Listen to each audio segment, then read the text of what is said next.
Hello, friends. How are you?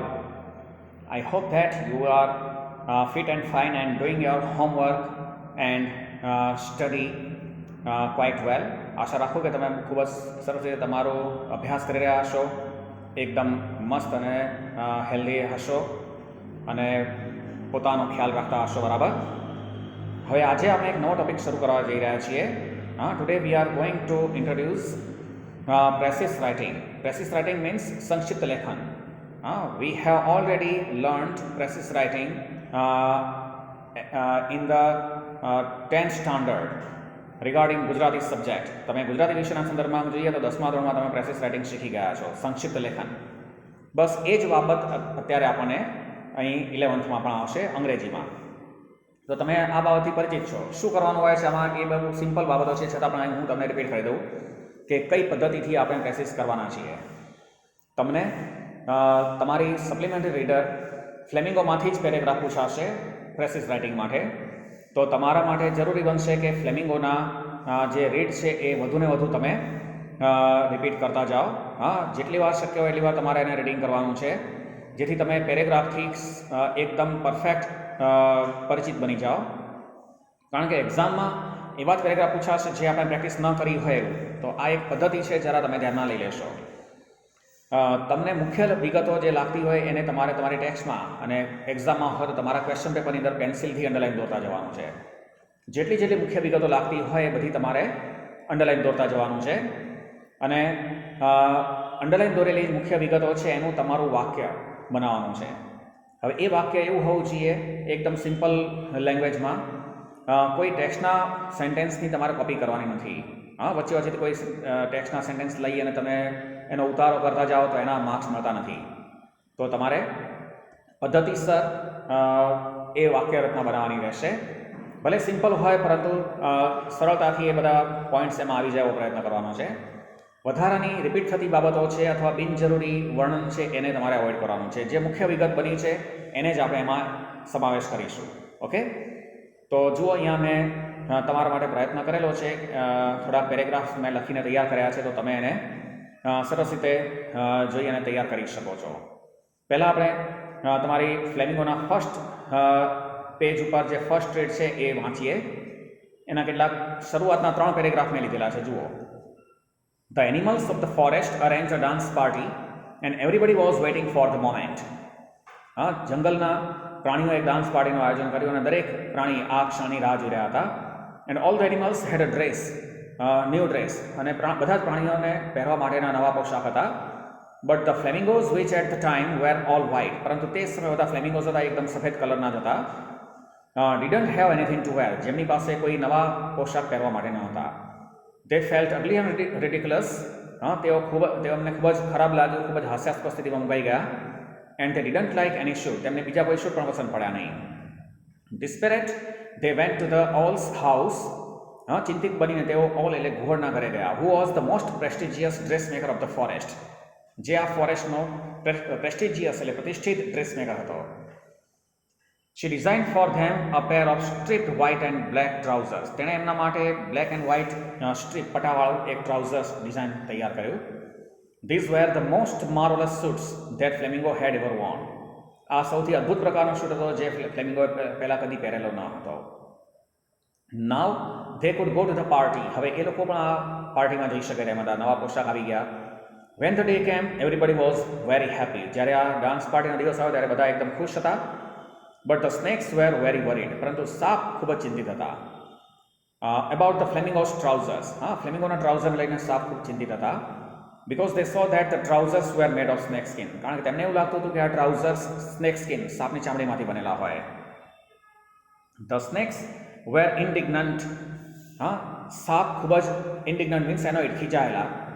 And they beat the flamingos. અને તેમણે ફ્લેમિંગોને બાઇટનું પીઠ કરડ્યા. Their bodies and legs were itching.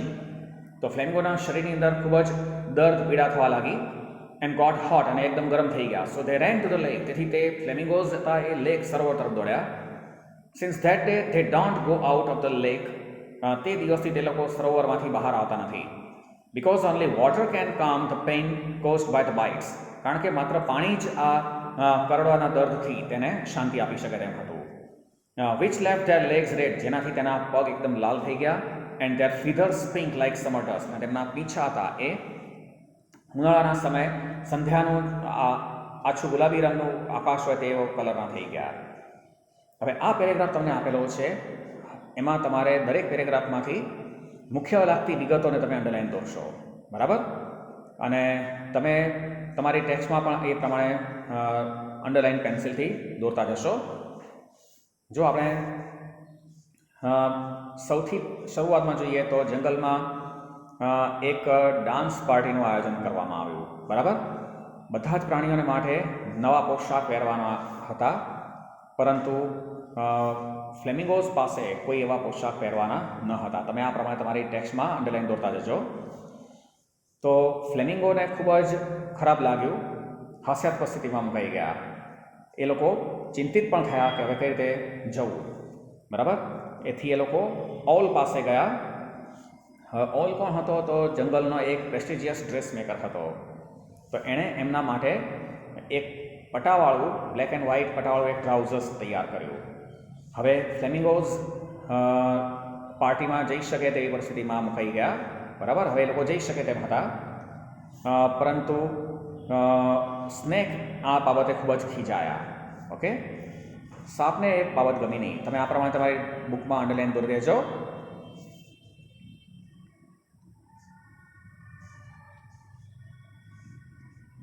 હવે આગળ, હવે સાપ એકદમ ખીજાયેલા હતા. તેમણે ફ્લેમિંગોઝને બીટ કરડ્યા. એનાથી શું થયું? એમનું શરીર અને પગમાં એકદમ પીડા થવા લાગી. તેથી એ લોકોએ શું કર્યું? સરોવર તરફ ભાગ્યા, અને જેથી તેને દર્દથી શાંતિ મળી શકે. દર્દથી, પીડાથી શાંતિ મળે. હવે તે દિવસથી જ એમના પીછા અને તેમનો રંગ છે એ તેમના પગ લાલ થઈ ગયા અને પીછા ગુલાબી રંગના થઈ ગયા, બરાબર? હવે આ રીતે તમારે અંડરલાઈન દોરવાની. હવે તમારે એનું પ્રેક્ટિસ કરવાનો પ્રયત્ન કરવાનો છે. જો મેં અહીંયા તમારા માટે એક પ્રેક્ટિસ લખીને રાખ્યું છે, તો તમે તમારી કમ્પોઝિશનની નોટબુકમાં આ પ્રમાણે લખશો.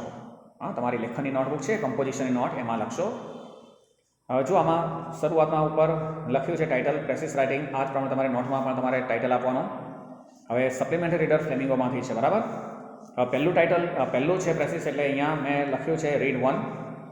પેજ નંબર પણ 1 લખ્યું છે, અને બ્રેકેટની અંદર પેરેગ્રાફના શરૂઆતના અને છેલ્લા 3 શબ્દો લખેલા છે, એટલે તમને દરેક વખતે ખ્યાલ રહે કે કયા પેરેગ્રાફમાંથી આપણે પ્રેક્ટિસ લખ્યું છે. હવે એનું ટાઇટલ લખ્યું છે, જુઓ. હવે ટાઇટલ હું આપું છું એ જ ફાઇનલ છે એવું નથી, તમે પણ એનાથી વધારે સારું ટાઇટલ વિચારી શકો છો, બરાબર? તો એક ટાઇટલ આપવાનું છે. ટેક્સ્ટ બુકનું ટાઇટલ આપણે આપવાનું નથી, કારણ કે ટેક્સ્ટનું ટાઇટલ છે એ આખા લેસનના સંદર્ભમાં છે. તો આપણે આખું લેસન નહીં, પણ 1, 2 કે 3 પેરેગ્રાફ તમને આપ્યા હોય, નાના પેરેગ્રાફ હોય તો 3 હોય, તો એ પેરેગ્રાફના સંદર્ભમાં તમારે એનું ટાઇટલ બાંધવાનું રહેશે, બરાબર? પછી આ જ પ્રમાણે ટાઇટલ અને પ્રેસિસ અલગ લખ્યું ને, તમારે આન્સર બુકમાં પણ તમારે આ જ પ્રમાણે લખવાનું, બરાબર? ટાઇટલનો 1 માર્ક મળશે અને પ્રેસિસના 4 માર્ક્સ આવતા હોય છે. બોર્ડની એક્ઝામમાં કુલ 5 માર્ક્સ માટે તમને પ્રેસિસનો પ્રશ્ન આવે છે. તો આપણે પ્રેસિસની પ્રેક્ટિસ અત્યારે જ કરી લઈએ, જેથી 12મા ધોરણમાં આપણને બરાબર માસ્ટરી આવી જાય, બરાબર? અને 11મા ધોરણમાં કદાચ 4 માર્ક્સનું આવશે, તો તમને 1 માર્ક ટાઇટલનો અને 3 માર્ક પ્રેસિસના પૂછાય, બરાબર? હજુ મેં લખ્યું છે તમે તમારી ટેક્સ્ટબુકમાં જે અંડરલાઈન દોરી હતી, આપણે એને જોતા જશો, તમારા માટે આ વાક્યો સમજવા બહુ સરળ થઈ જશે. જો શરૂઆત કરીએ. Not having new dresses for the dance party, worried flamingos requested the most prestigious dressmaker of the forest, the owl. Dance party માટે નવા ડ્રેસીસ ન હોવાને કારણે ચિંતિત થયેલા ફ્લેમિંગોઝે જંગલના ખૂબ જ પ્રતિષ્ઠિત એવા ડ્રેસ મેકર ઓલને વિનંતી કરી. Having received black and white stripe trousers, the flamingos were happy. Black and white stripe પટાવાળા ટ્રાઉઝર્સ પ્રાપ્ત કરીને ફ્લેમિંગોઝ ખૂબ જ ખુશ થયા. But the snakes were worried, પરંતુ સાપ ખૂબ જ ચિંતિત થયા. Because they thought that the trousers were made of snake skin. કારણ કે તેમને એવું લાગતું હતું કે આ ટ્રાઉઝર્સ છે સ્નેક સ્કિનમાંથી બનેલા હતા, સાપની ચામડીમાંથી બનેલા હતા. So they beat the flamingos to get relief from the pain. તેથી તેઓએ ફ્લેમિંગોઝને ડંખ માર્યો એને સાપ હતા એ ફ્લેમિંગોઝને કરડ્યા, બાઇટનું બીટ લખેલું છે. To get relief from the pain, આ દર્દથી આરામ મેળવવા માટે the flamingos went to the lake, flamingos સરોવર તરફ દોડ્યા. And till that day they remain there, અને તે દિવસથી તે લોકો ત્યાં જ રહ્યા. બરાબર. હવે આ વિગતો મેં અહીં લેવાનો પ્રયત્ન કર્યો, એનું એક ટાઇટલ પણ આપણે આપ્યું. બરાબર. તમે આનાથી પણ વધારે વિશેષ સારું કામ કરી શકો છો. હા, પ્રેક્ટિસ મેક્સ અ મેન પરફેક્ટ. જેટલી તમે વધુ પ્રેક્ટિસ કરશો એટલું તમે વધારે સારું કામ કરી શકશો.